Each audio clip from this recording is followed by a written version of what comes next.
medical students in the past choosing general practice, this was probably around 50%. 50% of medical students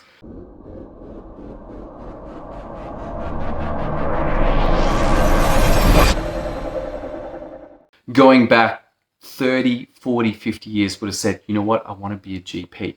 But now, less than 15%. Recently, we were unable to fill 250 places. The overall quota for general practice for 2023 was 1,500, and we were less than 1,250. So 250. Now, this does mean that 1,250 people, doctors, chose general practice. But the really interesting question is why? Now, as we've looked at before, when go to the state governments and the premiers, they're like, you know what, this is simple. We just don't have enough general practitioners. Let's get some other people to do it. But I have suggested that perhaps there's a reason. There's a reason why doctors who know the game, who've been in the game, who've trained for at least 4 years, 5 years, 6 years on top of a previous degree, probably been thinking about medicine for a long time. They get through the program and they say, you know what? General practice, not so exciting, not so attractive, but why? Why is that happening? And the reason that we want to focus on why, because it might offer some opportunities for how to fix it, if we want to fix general practice, and probably do. Why? Because general practice is by far the cheapest medicine. A stitch in time saves 9. Ever heard of this? Well, general practice is that stitch in time. It costs a whole lot less for the medical system, but also for the patient. The patient who doesn't have diabetes, the patient who doesn't have a stroke, the patient who doesn't get bowel cancer, the patient who doesn't have a heart attack. They are significantly better off than those that do. And yes, we have miracle cures. We have life-saving technology for many of these conditions, but often after the event, it is impossible to get back to their previous health. Or if it is possible, they have to put a lot of work in. It's expensive, it's time consuming, and it would have been a whole lot better to prevent it in the first place. But the difficulty with prevention is you don't get to see the change that didn't happen, the heart attack that didn't happen, the infectious disease that didn't happen. Often this is very difficult to quantify, other than, hey, you know what? If you don't look after your health and you don't have a good GP, then you are far more likely to suffer from these problems. And so in this context, you might think that general practice would be extremely attractive. You're making a difference where it counts early on, when it's not the serious medical problem. So why aren't doctors choosing GP? Well, I want to offer you a little formula that I came up with. I was like, you know what? Why is this? Particularly given in the past, doctors did choose GP. And if you look at that TV show, what is it called? Doc Martin. Doc Martin represents a very attractive version, other than his blood phobia. But there's something there in knowing the people, helping the people, that is very attractive. So what's happened? Well, let's get to this formula. Okay, I want to give you the formula about why I would choose or would not choose a particular profession as a doctor. Because I'm coming out of medical school and I'm like, oh, what am I going to do? I could do cardiology, I could do urology, I could do surgery, I could do oncology, I could do radiology, I could do pathology, general practice, or something else. Lots of different choices. But what's going into that decision making? Well, here's the formula. The formula is difficulty plus risk versus financial rewards and status. Let me say it again. Difficulty and risk versus financial rewards and status. Now, if we go back in the past and specifically look at general practice, then what I want you to consider is that in the past, the difficulty of general practice was lower. Why? Because most of the presentations were acute. And by that, I mean, hey, they were one episode, maybe two, and then they got better. But now we don't have that. We have a lot of chronic health. We have a lot of preventative health, both of which significantly increase the difficulty. So in the past, it was less difficult. Now it's more difficult. The risk, for some reason, the risk of being a general practitioner seems to be a lot higher. The complaints are a lot higher.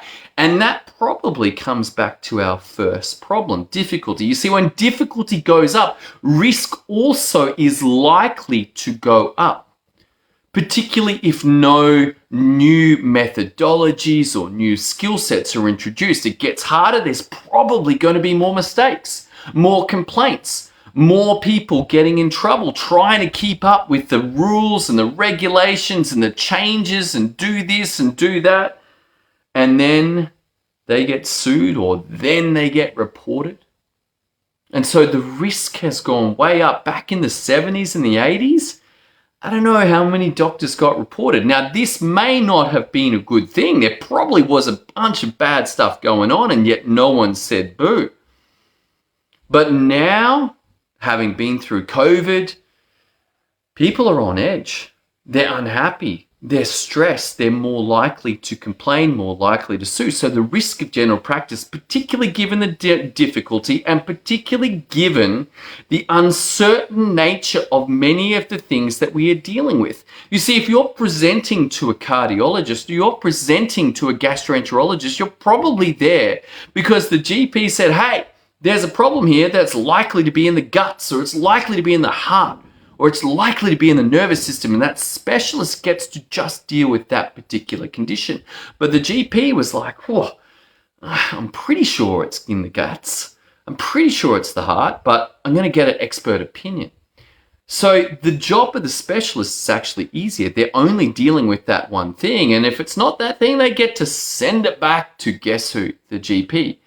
Once again, increasing difficulty because now it wasn't that thing that I thought it was, but instead it's something else. And I'm like, well, it's not that. What else could it be? Often the specialists don't give that information. They're like, look, it's not what you thought it was, but I don't know what it is either. Why don't you work it out? I'm like, man, I don't know if I'm getting paid enough for this.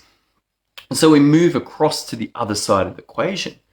You see, general practice has been grossly underfunded for many years. There was a Medicare freeze and then the wonderful increase when it finally got released of 1.6 compared to our inflation is 7-8%. Most general practices have been unable to absorb this. You see, the doctor's wage has to not just pay for the GP before tax, before expenses, but also for the building, for the nurses, for the reception, for the computers. All of that stuff is coming out of the GP's income. And so while you might say, oh, wow, they're earning so much money, if you just look at those top numbers, then you will realize that in actual fact, once you start taking everything out, really earning that much at all, particularly compared to many of the other jobs in society that appear to be getting paid a fair bit more than us for a lot less difficulty and risk.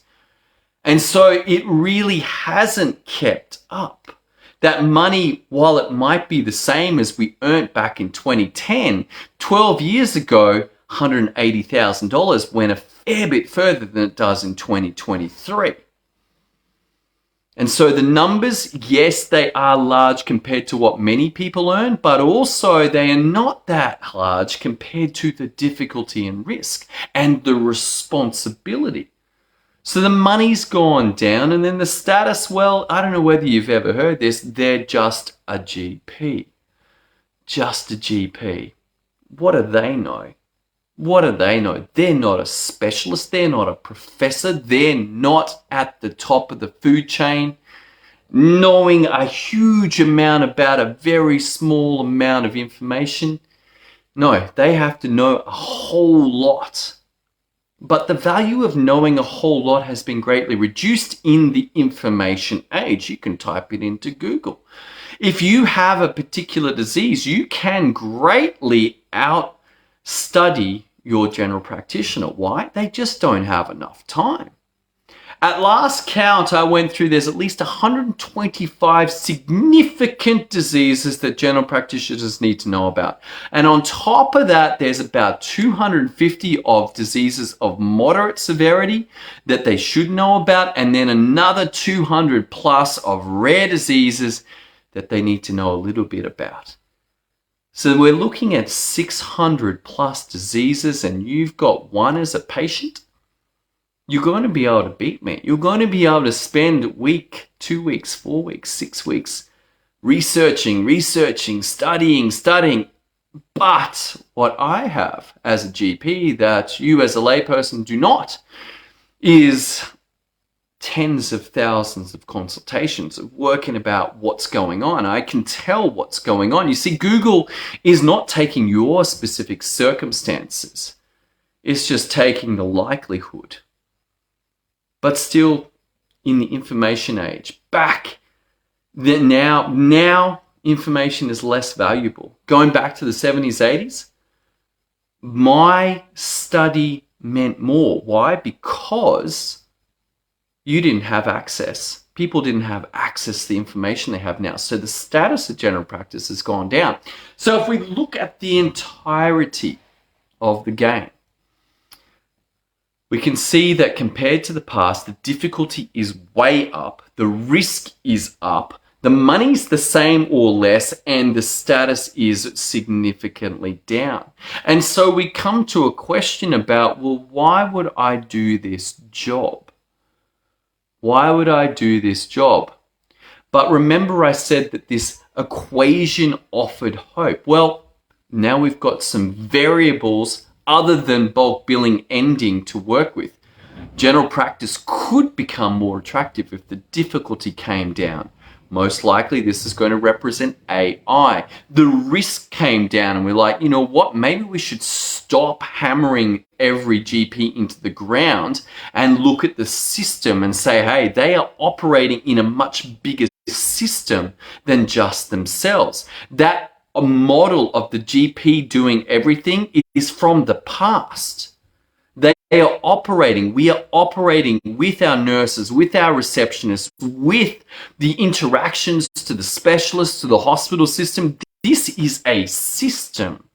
And when you're going to isolate one particular aspect of that system and say, well, that's you that's wrong, this is going to lead to a lot of people going, well, I don't want to be that weak link. I don't want to be that risk.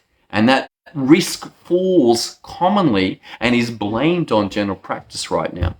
Finally, we've got money coming up, and we also have status coming up. So if these things are worked on, then perhaps we would find that general practice becomes far more attractive. And this is important. Coming back to that original idea, what's that? Preventative care makes a difference. A stitch in time saves 9. All right, that's all I got for you. I hope you're having a great night. Look forward to seeing you on another episode as we continue this journey into the difficulties of general practice in Australia. See you then.